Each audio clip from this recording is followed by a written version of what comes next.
How's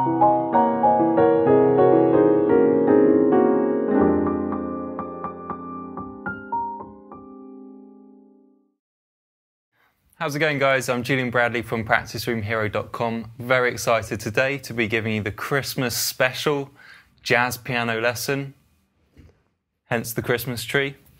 So I've been planning this lesson for quite a few weeks now. I asked you guys on the Facebook group a couple of weeks ago which Christmas carol you'd most like me to do a jazz piano variation of. The number one most requested Christmas carol was Have Yourself a Merry Little Christmas. So that's actually one of my own personal favourite Christmas carols, so I'm very happy to have been working on this. I've come up with a jazz piano variation, and I'm just about to sit down and I'm going to play you everything. I'm going to break down everything that I play so you can actually play what I play. You can also apply some of the techniques that I'm going to show you to other Christmas carols. Stick around to the end of the video as well. I'm going to be announcing my new ebook, which I've just released. It's 8 new jazz piano compositions of my own, ideal for anyone who's got some extra time this Christmas, anyone of an intermediate piano playing ability, and anyone who can read music. So we're going to jump straight in, enjoy the video, and I'll talk to you again at the end of the lesson.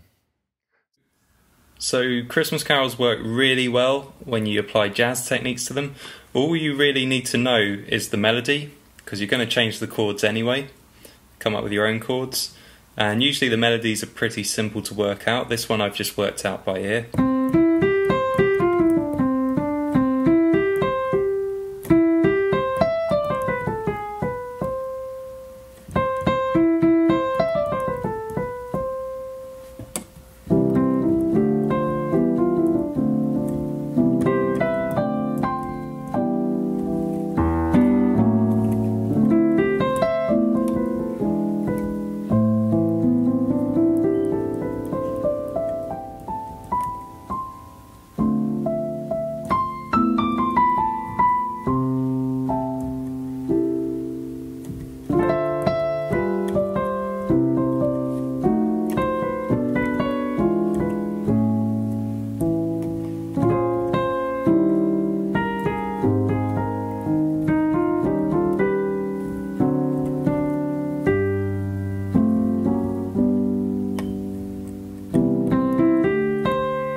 C major 7, D minor 7, E minor 7, D minor 7.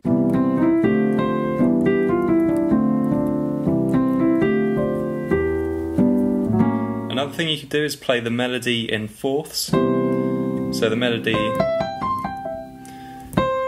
you just go down a perfect fourth and double it.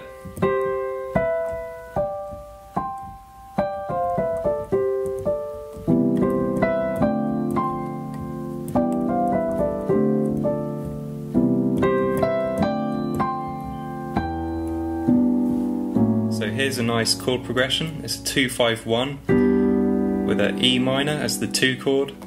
So it's basically a 2-5-1 in D. And I start by playing the root note of E, and I just play this G major triad. And then when I play the A, I just slip that G major triad each note down a half step, which then gives me the 13th, the flat 9, and the major 3rd of the A dominant 7 chord.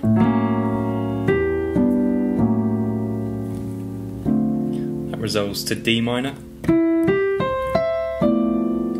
This is a G dominant 7 voicing. So rootless voicing, you don't always have to play the root. Nice simple voicing for E dominant 7, which wants to resolve down a fifth to A, which it does, A minor,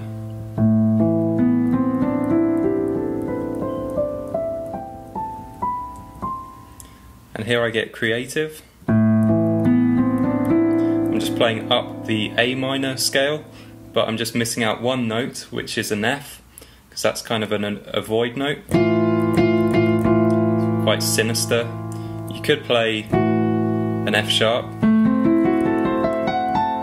that would sound alright, but I'm just playing up the scale, avoiding the F.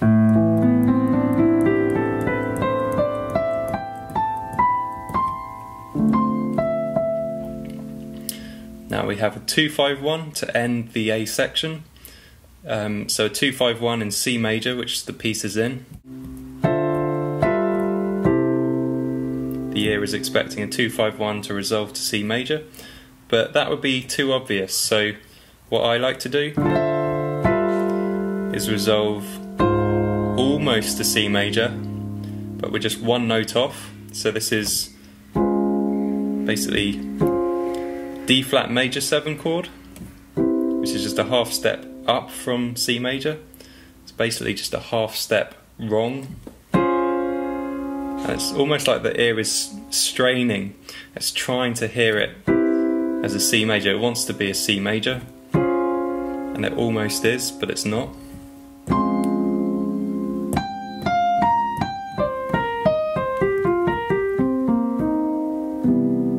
So this is just a pattern I came up with.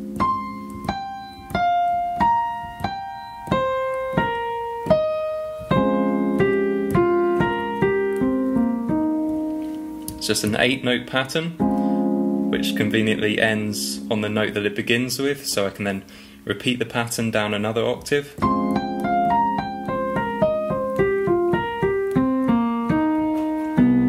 And then I give the ear what it's been dying for, which is a C major 7 chord. This is actually one of my top favourite endings that I covered in my last video, which was called How to End a Piece in Style.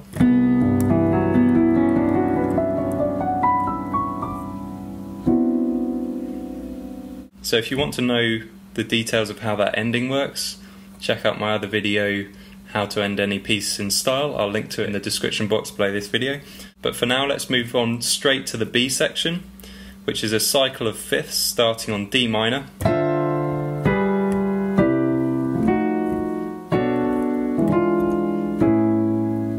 So a cycle of fifths is basically where every chord resolves down a fifth. So it's down a fifth, down a fifth, down a fifth.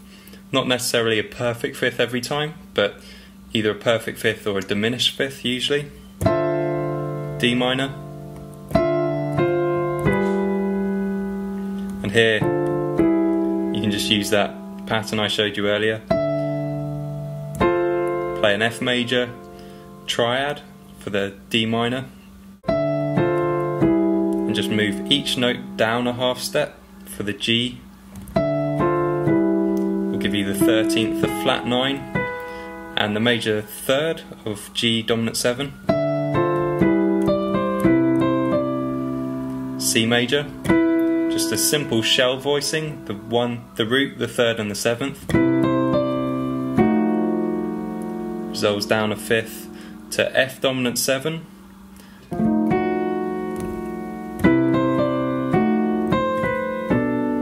Another shell voicing for B minor 9. E dominant 7 with a flat 9. Resolving down a fifth to A major 7th.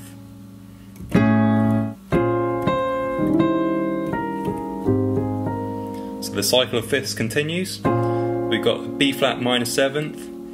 This is a standard voicing for me. In the right hand I'll just play a D flat major 7, which will take me up to the 9th. A nice E flat dominant 7 chord with a flat 9 and the 13th, landing on A flat major 7.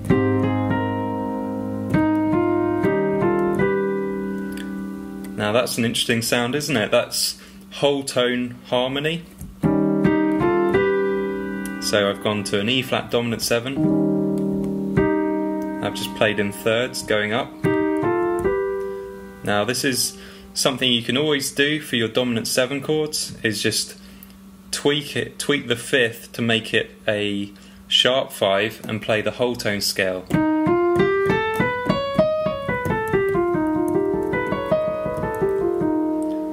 Very dreamy scale. Hear it a lot in impressionist music, like composers like Debussy. And yeah, you can do it anytime you see the dominant 7. So here's a C dominant 7. It's quite effective if you play in major thirds as well. So anyway, that's what I've done here.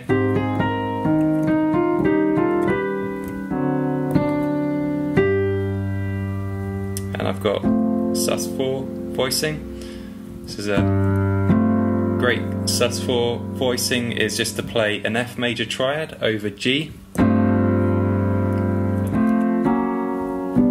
I just move it up 2 half steps. So I've just resolved it like that. So here's that B section. I'll play it all the way through.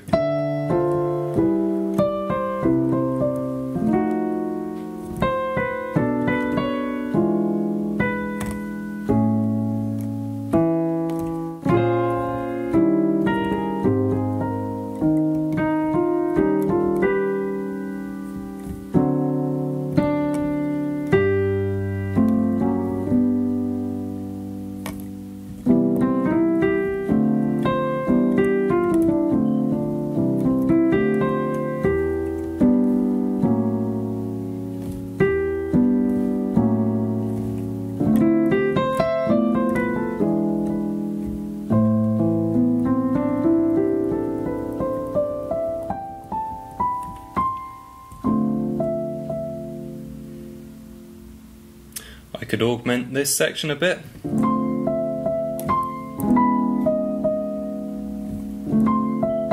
So we've landed on a D minor 7, and I just really like this 6th interval that they have in the melody.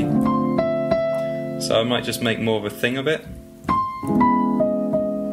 Just transpose everything, left hand and right hand, down a half step.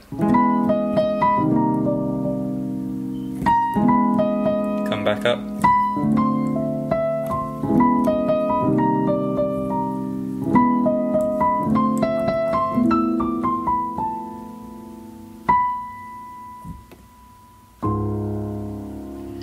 There's that D flat major 7.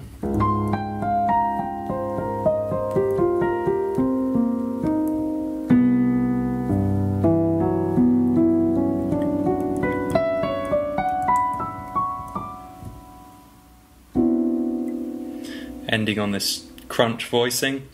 Crunch voicing is a term used to describe chords like this, that are just stacks of seconds.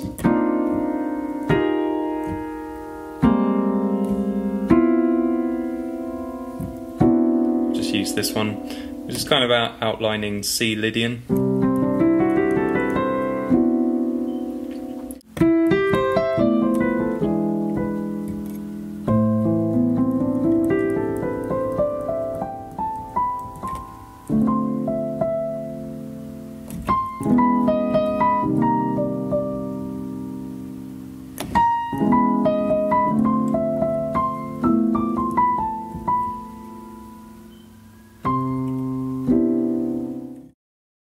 Julian Bradley here with an important announcement. Are you tired of playing overly simplified jazz piano arrangements like this one? Do you want to play what the professional jazz musicians actually play? Well, now you can with my Jazz Hero Complete Collector's Edition, which presents 8 of my most special piano compositions, from emotional lounge piano ballads to upbeat Latin pieces from Brazil and Cuba. The complete collector's edition contains over 30 pages of detailed manuscript listing everything I play when I perform live,